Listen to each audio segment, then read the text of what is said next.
Liliana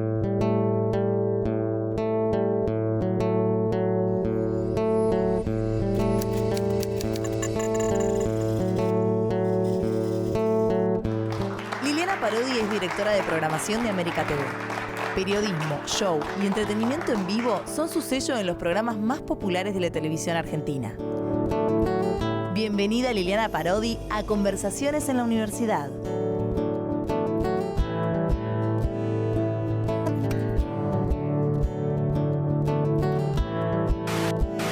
Yo vengo de una madre y de una abuela que eran jefas de hogar y seguramente eso dejó en mí el tema de llevar adelante las cuestiones. Yo no tengo hijos y a lo mejor el no tener hijos hizo que me dedicara todo el tiempo a mi trabajo. Yo eso a veces pienso que es difícil, a lo mejor si hubiese tenido hijos no le hubiese podido dedicar todo ese tiempo. Siempre hay alguien que nos va a dar una mano. O sea, nosotros si tenemos afecto materno, familiar, de tíos, de vecinos, de gente, el afecto del que consigas está bueno, porque eso siempre te ayuda. Contanos qué características tiene tu estilo propio, ¿no? El que llaman el sello Parodi de hacer televisión. Tiene que ver un poco con mi historia en América, que ya cumplió 30 años. Nosotros empezamos en Radio América, que era una radio que adquiere este grupo empresarial, era una radio que transmitía programas con música, comentarios, etc. Entonces deciden hacer una radio de noticias, a las cuales todos dijimos, una radio de noticias, un embole, pero no hay música, no, noticias, noticias, noticias. Después había un pequeño noticiero de cable que también hacíamos paralelamente, como acá, viste que haces un poco de radio, un poco de cable, bueno, ahí también era todo tal cual esto. Y adquiere esa empresa los derechos de América. No se llamaba América, se llamaba Canal 2. Claro. Así que el nombre de la radio le va al canal y queda como el Grupo América, entonces América TV. Y ahí contábamos con muy escasos recursos para hacer la televisión de aire, con entretenimientos, con novelas, con programas de interés general grandes, costosos. Entonces nuestra expertise era la noticia, lo periodístico, y enseguida arranca un programa que en base a los escasos recursos y a lo único que sabíamos hacer, se llama América en Vivo y eran 9 horas de transmisión, cada 2 horas se cambiaban los conductores, entonces entraban 2 conductores, hacían lo suyo con algunos invitados en el piso, un solo móvil de exteriores y así sucesivamente durante todo el día. Yo siempre cuento esta anécdota porque creo que a partir de ahí me quedó América en Vivo. Y después transcurrió casi 30 años, o bueno, 20 y pico de años, para que eso que nació ahí y que tuvo sus idas y vueltas, porque cada gestión quería hacer de América un canal más parecido a Telefe o al 13, o sea, claro, tener todo tipo de programas. Lo intentamos, algunos salieron muy bien. Hubo una época que la ficción como Tumberos o La Lola tuvo su lugar en América, pero bueno, en estos últimos 6, 7 años decidimos que esa experiencia del canal en vivo, desde la mañana hasta la noche, sea lo que es hoy. Piensen ustedes que el vivo, me estaba acordando mientras venía para contarles todo esto, en la televisión, cuando vimos por primera vez una guerra en vivo, en el año 91, que era la guerra del Golfo, la famosa tormenta del desierto sobre Irak, era muy impactante. Era muy impactante que la CNN pudiera mostrar eso y todos después, los que teníamos así el periodismo, la televisión en nuestro trabajo, queríamos ser la CNN, queríamos eso, queríamos transmitir en vivo. Pasaron muchos años hasta que se pudo transmitir en vivo como hoy. Claro. Pero de ahí nace el primer canal de noticias del país, que fue CBN, y que también lo compartimos con Eliseo y con Sergio, y con todo un equipo de trabajo, y fue el primer canal de noticias que entonces era la radio noticias, el canal de noticias. Nosotros más o menos el grupo se iba dedicando siempre a lo periodístico, a la noticia, a la que yo después le fui agregando un poco de show y entretenimiento y qué sé yo, que ya sabés de qué se trata. América en Vivo. Porque 8.000 personas muertas, desde el punto de vista social, es espantoso. Ahora, desde el punto de vista histórico, no es lo mismo 8.000 verdades que 22.000 mentiras. Y hace ya 40 horas sé que está desaparecido el submarino San Juan. Voy a pedir un corte porque no me siento un poco bien. Estoy como en un bajón de presión. Voy a pedir que me den un poquitito de azúcar. Por favor.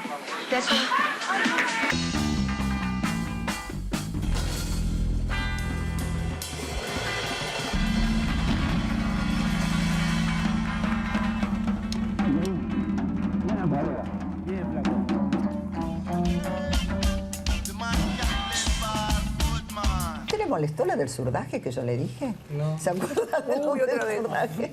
No, lo que me pareció fue primero, La palabra, lo dije en aquella fue, oportunidad, sí, la palabra que me pareció Pero como antigua. Nos estamos entrando en el mítico regimiento de los patricios. Me gustaría que cuando yo digo 1, 2, 3 y que explote todo, ustedes griten fuerte. ¡Dale! ¡Flan! Pero no ¡Flan! Pero... ¡Flan! Y esto en particular que tiene América de hacer televisión en vivo casi todo el día, ¿no? Sí, la mayor parte de... Desde las 6:30 de la mañana hasta la 1.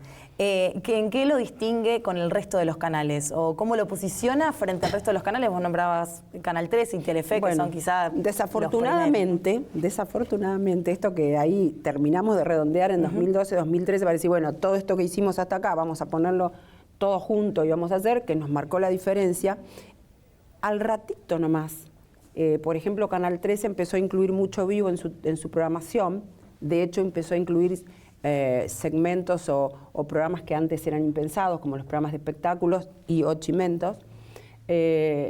Bueno, ahí te sale un poco de competencia, entonces empezás a compartir el mercado. Y así, Telefe también tuvo programas como Morphy o los Magazine de la Tarde, o Verónica, etcétera, en donde vos decís, bueno, la cosa se complica. Los canales de noticias, nosotros también tenemos un canal de noticias. Y en este país hay tantos canales de noticias que ni siquiera en Estados Unidos hay para la audiencia que somos. Porque además somos localistas, nuestros canales de noticias son muy de noticia nuestra, ¿no? Sí. Local. Así que la competencia se complicó y hace ya casi 2 años, creo, Canal 9 también cambió todo lo que ellos hacían, que era material enlatado, sobre todo latinoamericano, por vivo.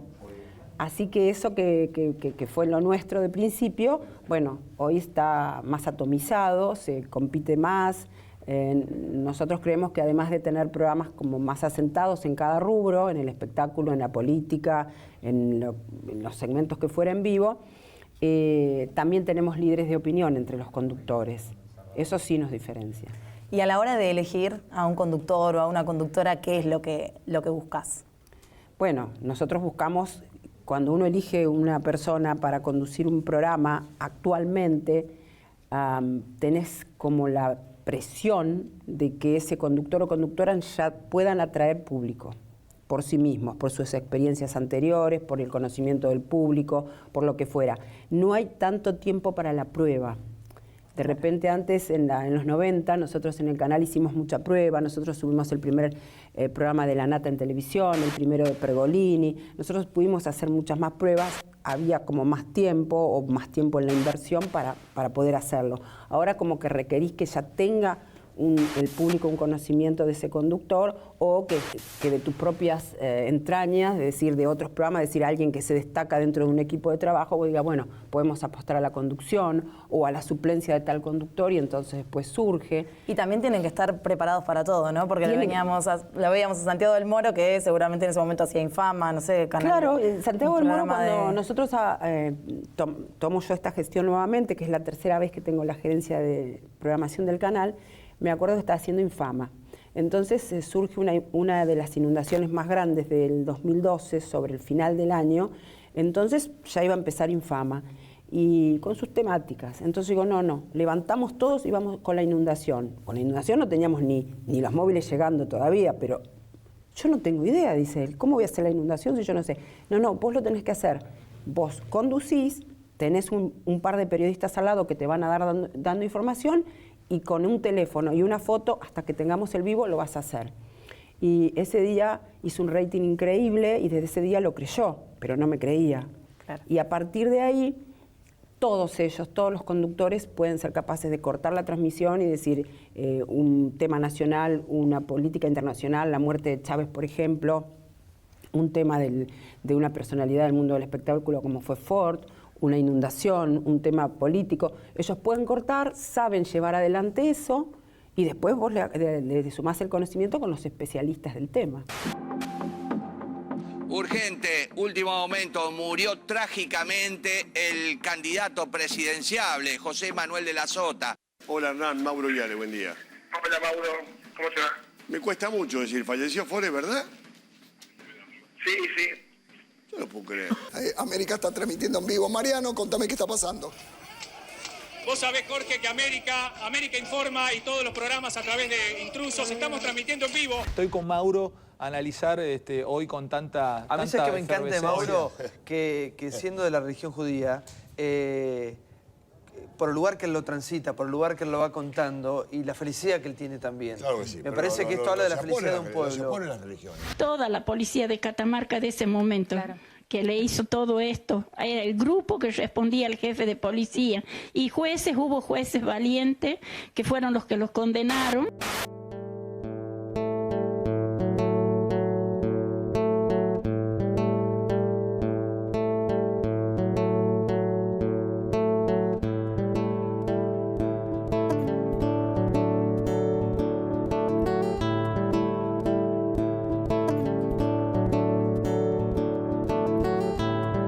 ¿Cuáles son los desafíos de ser gerente de contenidos en un canal de aire hoy por hoy?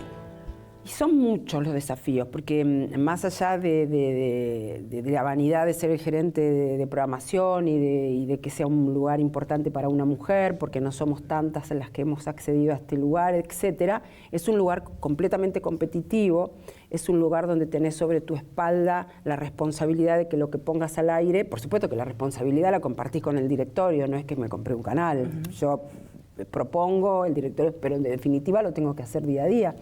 Y bueno, son muchas fuentes de trabajo, mucho trabajo de gente, es mucha responsabilidad.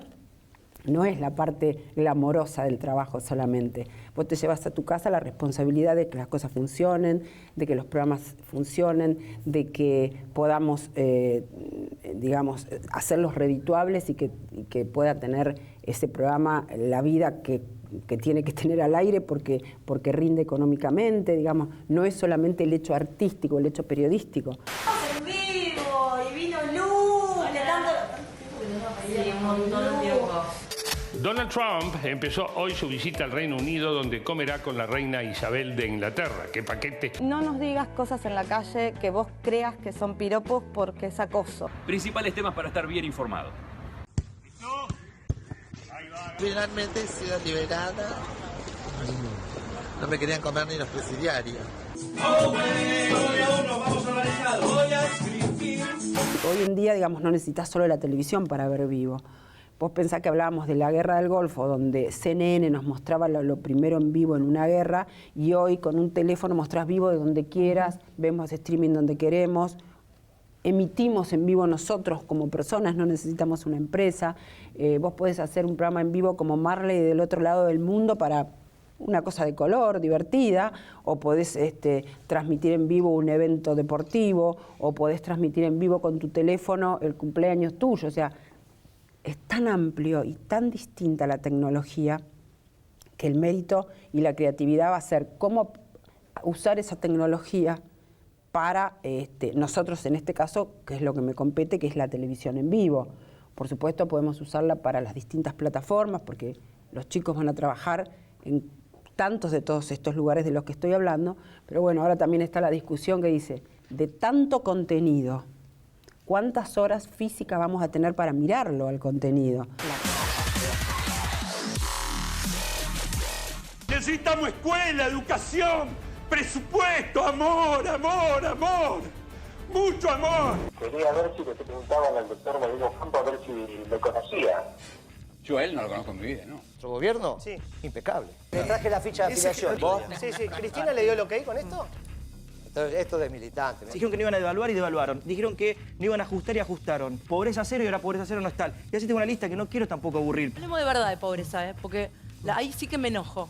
Me enojo porque hay tanta hipocresía y doble discurso, recién lo dije. Macri no es un líder político, es un líder empresario. Cree que no hay que correr la línea de lo que la gente quiere. Y yo creo al revés, o sea, un líder es exactamente eso. La vida me dio demasiado.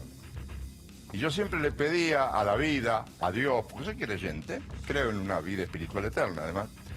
Yo le pedí a Dios en mis momentos de oración que no me diera demasiado mucho ni demasiado poco. Yo con un término medio estoy bien.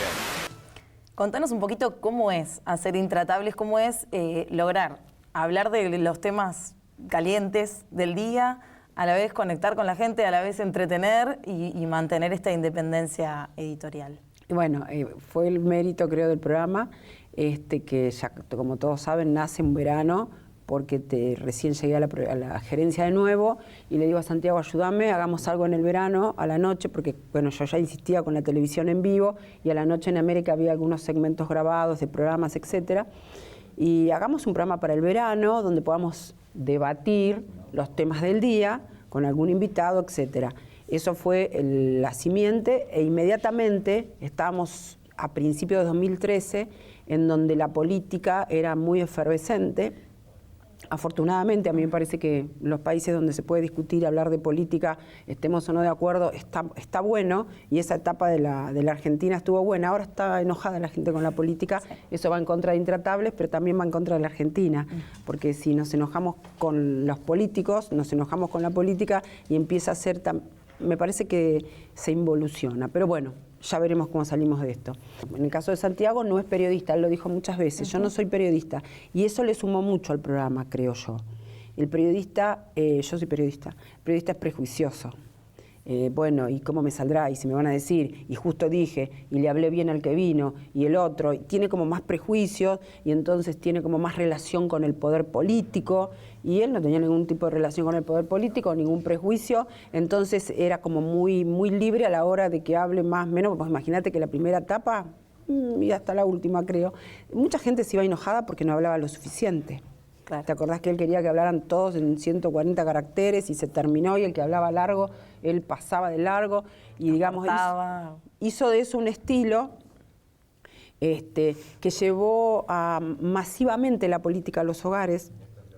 Lo que digo es, con Intratables vos seguramente no vas a aprender ciencia política, ni vas a, pero sí podés tener el acceso a un tema y podés investigar por otro lado, o podés quedarte solamente con la discusión y el debate y entretenerte porque estás pasando, no sé, un momento difícil, o sea, la televisión masiva, vos pensás que no estás direccionando a un público que solamente habla de alta política, entonces necesitas poner todos esos ingredientes juntos y después vas viendo por qué lo mirará un tipo de gente, por qué lo mirará otro tipo de gente, por qué los jóvenes...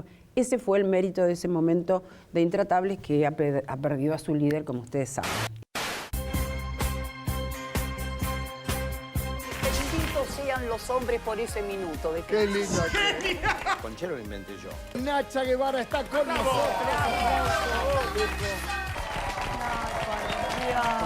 La reina. Vas primera. No, Pues miren lo que es esta imagen, lo que costó además. Es una manzana que me pudre el cajón. Un escándalo de proporciones entre Maradona y Claudio Diófano. Uno cuando es chico le dicen que tiene que madurar y qué sé yo. Bullshit. Estaría nuevamente embarazada Juanita Viale. Está en la puerta Ariel Diwan. Él tenía desde ayer ganas de contar algo. Es más, hablaba de una bomba. Todo el mundo decía que no era hijo mío. Negocié con Dios.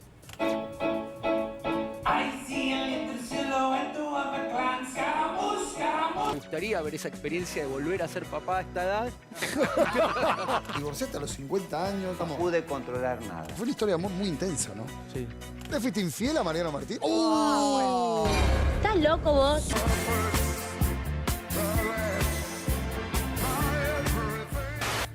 Me pregunta el gerente de programación de ese momento si quería hacer un programa de espectáculos con Rial, porque nosotros teníamos rumores que se había ido al 9. Ay, sí, digo yo. Y yo estaba muy enganchada en esa época con un programa español que se llamaba Crónicas Marcianas, que tenía un formato, una mesa, etcétera, etcétera. Y entonces, bueno, armamos el programa y yo pensé que en ese momento el espectáculo, lejos de ser algo duro y siniestro y no sé qué, igual, digo, ¿por qué no lo hacemos con humor? Tomamos el espectáculo con la ironía, con humor, en broma, un poco como esta Crónicas Marcianas, un poco como CQC, etcétera.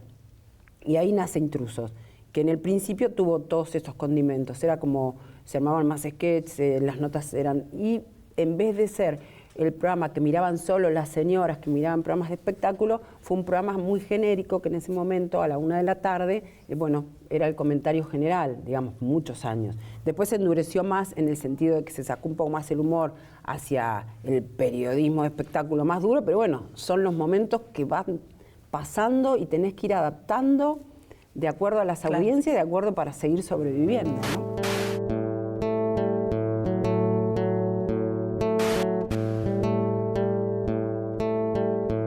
hablábamos también antes de tu rol como mujer en este mundo tan machista, en el mundo televisivo. Hablamos de todos hombres. Me imagino, claro, son todos hombres. Sí. Pero también deben haber pasado mujeres importantes por tu vida y debes conocer también a otras productoras importantes. No sé si nos querés hablar de ellas o cómo es el trabajo de la mujer en un mundo lleno de hombres. Es un mundo lleno de hombres. Yo vengo de una madre y de una abuela que eran jefas de hogar y seguramente eso dejó en mí el tema de llevar adelante las cuestiones. Yo no tengo hijos, pero tengo una muy buena vida familiar y a lo mejor el no tener hijos hizo que me dedicara todo el tiempo a mi trabajo. Yo eso a veces pienso que es difícil, a lo mejor si hubiese tenido hijos no le hubiese podido dedicar todo ese tiempo.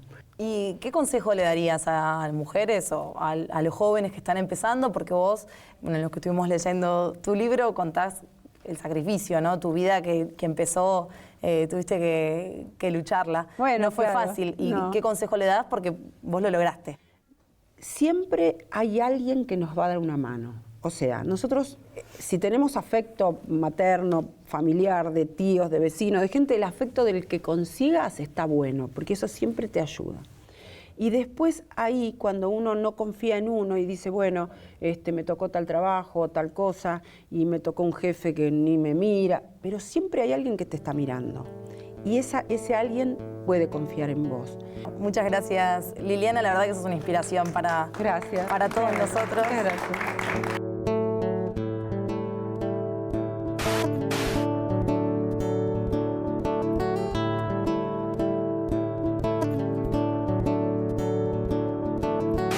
Quería preguntarte qué peso tiene el rating en las decisiones que vos tomás sobre los contenidos de cada programa. Horrible, horrible. Yo creo que me voy a enfermar de Ibope, porque en esta etapa, vamos a hablar de estos años, por ejemplo, en toda la primera etapa Ibope me acompañó fantásticamente. Entonces vos decís, es Ibope, qué bien Ibope. Pero en esta etapa que Ibope no nos acompaña de la misma manera, porque está el asunto de que la tele y las plataformas y que no se mide bien, no importa. Y vos igual te llega ese boletín todos los días de tu vida. Es más, ahora no estoy mirando el minuto a minuto porque estoy hablando. Es angustiante, a los conductores y a los productores les hace realmente cuando las cosas no están bien, la pasan mal, porque no solo que la pasas mal porque no sabes si tu programa va a seguir o alguien piensa en levantarlo o porque los auspiciantes no vienen. O sea, el Ibope o la medición de audiencia cuando te va mal es un drama. Hola Liliana, ¿cómo estás? Hola. Me llamo Sofía. Quería preguntarte, vos que estás hace 30 años en América, si tuviste una carrera con altibajos. Muchísimos. Liliana al rincón no se va, qué sé yo, me han dicho, a vos te teníamos que despedir, de todo. O sea, de verdad les digo, a veces preguntan, ¿y cómo me quedaba? Es que me quedaba por lo que te decía antes, como soy, a ver, yo tengo todos creen que tengo un carácter fuerte, sí lo tengo, que tengo mal carácter, a veces también, pero en esos casos lo guardo, en vez de reaccionar, porque bueno, vienen etapas o cambios de gerentes o que sea, que pasás a ser nada de ser, y ahí me lo guardo y es como que espero que pase. A veces sufro bastante porque me siento desvalorizada, maltratada, muchas cosas durante esos periodos de altibajos. Y cuando vuelvo a aparecer y me vuelve alguien a valorar y me vuelve a dar mi lugar, bueno, me olvido de todo eso, pero lo tuve que pasar, ¿eh? O sea, cada proceso tuve de esos altibajos que a lo mejor otra persona dicen, bueno, pagame la indemnización y me voy, o es más digna y renuncia y dice, no me importa la indemnización. Yo no hice ninguna de esas cosas, no por no ser digna, pero en ese momento me pareció que la negociación le convenía a mi carrera. Yo te quería preguntar más que nada, ¿cómo es la adaptación de los medios con las redes sociales al mismo tiempo? Mira, todo el tiempo se intenta trabajar en conjunto. Las redes sociales levantan mucho de los medios tradicionales, o sea, las redes sociales se proveen de lo que hacemos en televisión, cosa que nos provoca bastante fastidio porque vos para producir un programa de televisión, una nota, una noticia, un piso, necesitas un presupuesto determinado, que vos para emitirlo tenés un costo. La red social o las las plataformas alternativas toman tu contenido, lo emiten, vos lo ves por ese, en vez de verlo en América, ves la misma nota en X red o en X lugar de la web, y eso no tiene ningún costo. Entonces es complicado. Hoy es complicado, no se llegó todavía a nada en ese sentido. Por otro lado, los medios tradicionales tratamos de ver cómo tomar de las redes material, etcétera, pero bueno, viste que es una cosa que en este momento ustedes ven a veces en los programas y qué sé yo, pero no está del todo resuelto, que cómo una puede proveer a la otra y a su vez seguir sobreviviendo. Yo creo que va a haber un tamiz, que me parece que ahora está todo como muy mezclado, pero que se va a tamizar y en algún momento se va a llegar a un punto común. Muchas gracias, Liliana. Fue un verdadero placer, un privilegio. Gracias por invitarme. Acá. Siempre me encanta esta casa de ustedes. Vine hace muchos años, cada vez está más linda. Adoro esta universidad. Me parece que es un logro de esta parte del país que nos lo entregan a todo el país y que estas cosas no se cuentan en los medios masivos. Pero yo siempre que puedo cuento que pasan cosas como la Universidad de La Matanza y con todos ustedes acá. Muchas gracias. Les despedimos con un aplauso.